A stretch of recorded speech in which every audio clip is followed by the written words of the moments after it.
மார்னிங்கே பாரு உட்காந்து அழுதுகிட்டே இருந்தாங்க. அப்போ கமருதீன் வந்து சொல்கிறாரு, உனக்கும் நேச்சுரல் ஃபீல், எனக்கும் நேச்சுரல் ஃபீல். இப்போ நம்ம வந்து கேம் கான்சென்ட்ரேட் பண்ணலாம், வெளியில் போய் நம்ம பார்த்துக்கலாம் அப்படின்னோடனே எங்கள் அம்மா வந்து என்ன சொல்லுவாங்களோன்னு பயமாக இருக்குது அப்படின்னு அவங்க அழுதுருப்பாங்க. அப்போ அவர் சொல்லுவார், இல்லை இது ஏஜும் கரெக்ட் ஏஜ் தான் கல்யாணம் பண்ணுறதுக்கு, நான் உன்னை கல்யாணம் பண்ணிக்கிறேன், வெளியில் அம்மா கிட்ட நம்ம பேசலாம், நான் உனக்கு ப்ராமிஸ் பண்ணுறேன் அப்படின்னு சொல்லியிருப்பாரு. அப்போ வினோதனா வந்து கேட்டிருப்பாங்க, இந்த மாதிரி என்ன ஆச்சு அப்படின்னு கேட்கும்போது இவங்களும் சொல்லியிருப்பாங்க, ஒன்றும் இல்லை கமருதீன் வந்து ஒன்றும் இல்லை, ஸ்டொமக் பெயின் அப்படின்னு சொல்லி முடிச்சிருப்பாங்க. அப்புறமா திருப்பி சபரி வருவார். அமித் வந்துட்டு பார்வை சமாதானப்படுத்த வந்து உட்காந்துட்ருப்பாங்க. அப்போ எங்கள் அம்மா என்ன நினைப்பாங்களோ தெரியல அப்படின்லாம் அழும்போது அமித் வந்து பார்வை வந்து சமாதானப்படுத்திட்டு இருப்பார் உட்காந்துட்டு. அப்போ வந்து சபரி வந்து ஏதோ அமித் பார்வை வச்சுருந்தா அவங்க அம்மா கொடுக்கணும்னு வச்சிருந்த ஆரஞ்சு எடுத்துட்டார் போல இருக்குது, எடுத்து தூர போட்டாரா இல்லை அதை சாப்பிட்டுட்டாரா, ஏன்னா அது அழுகி போச்சு அப்படின்னு சொல்கிறாங்க. ஸோ அதை தூர போட்டுட்டார் போல இருக்குது. அதை வந்துட்டு இவங்கெல்லாம் டீஸ் பண்ணிகிட்டு இருக்காங்க, அவங்க ஒரு இமோஷன்ஸோட விளையாண்டுட்டீங்க அப்படின்னு சொல்கிறாங்க. உடனே கமருதீன் சொல்கிறாரு, அது அவங்க அம்மாக்குன்னு வச்சுருந்தது, அதை போய் நீங்கள் எடுத்துட்டீங்க பரவாயில்ல அப்படின்னோடனே சபரி வந்துட்டு ஐயோ சாரி அப்படின்னு சொல்கிறாரு. உடனே பரவாயில்ல, இப்போ அவள் க்ளீன் பண்ணணும், அந்த இடத்த கிச்சன் ஏரியாவை க்ளீன் பண்ணணும், அந்த இடத்த அதுக்கு பதிலாக நீங்கள் க்ளீன் பண்ணிடுங்க அப்படின்னு சொல்லிட்டு அமித்தெல்லாம் வந்து டீஸ் பண்ணுறாங்க. அப்போ சாண்ட்ராவும் பார்வை சமாதானப்படுத்துகிறாங்க அழாத அப்படின்னு சொல்லிட்டு.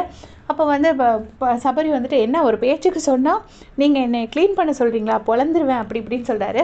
முதல்ல இவர்கிட்ட யாராச்சும் சொல்லணும் இந்த மாதிரி வேர்ட்ஸ்லாம் யூஸ் பண்ணக்கூடாதுன்னு, ஏன்னா சும்மா பொழந்துருவேன்னு சொன்னால் தான் வந்து அப்படியே ஊதி பெருசாக்கிடுவாங்க. அவர் சும்மா ஃபன்னுக்கு சொல்லிகிட்ருக்காரு. உடனே கமருதீன் திரும்பி ஃபன் பண்ணுறாரு, ஒருவேளை இப்படி இருக்குமோ, ஒருவேளை அப்படி இருக்குமோ, இவன் தான் அதை பண்ணியிருப்பானோ அப்படின்னு சொல்லி சும்மா டீஸ் பண்ணுறாரு. பண்ண உடனே வந்துட்டு அமித் உடனே சபரி கேட்குறாங்க, அந்த 4 பேர் 4 விதமாக பேசுவாங்கன்னு சொல்லுவாங்களே, அது நீங்கள் தானா அப்படின்னு கேட்குறாங்க.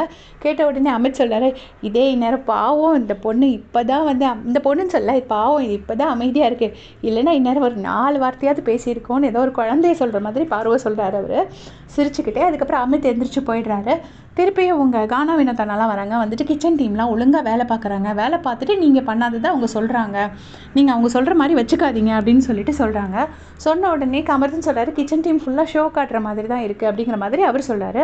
இப்போ சாண்ட்ரா சொல்கிறாங்க, நாங்கள் கூட தான் ஒழுங்காக வேலை பார்த்தோம், எவ்வளோ இடம் க்ளீன் பண்ணோம் பாரு அப்படின்னு சொல்லிட்டு சாண்ட்ராவும் பாரும் அதை பற்றி டிஸ்கஸ் பண்ணுறாங்க. கடைசி இப்போ பார்த்தீங்கன்னா கமருதீன் சொல்கிறாரு, எனக்கு எந்த பயமும் இல்லை, எனக்காக நீ நிற்கும் போது நான் உனக்காக நான் நிற்பேன், ஒரு கடன் கூட வாங்க மாட்டேன், நான் யாருக்கும் பயப்பட மாட்டேன், நீ கவலைப்படாத அப்படின்னு சொல்லிட்டு பார்வை வந்து சமாதானப்படுத்துகிறாரு. பார்வை ஃபேஸ் எல்லாம் ரொம்ப ஒரு மாதிரி இருந்துச்சு. இப்போ கமருதீன் எல்லாரும் வந்து ஃபன் பண்ணி ஜாலி பண்ணதுக்கப்புறமா பார்வை வந்து சிரிச்சிட்டாங்க. இப்போ 2 பேரும் எந்திரிச்சு போகிறாங்க. இதே மாதிரி அப்படியே செஞ்சுக்க சேனல் சப்ஸ்கிரைப் பண்ணிக்கோங்க. தேங்க்ஸ் ஃபார் வாட்சிங்.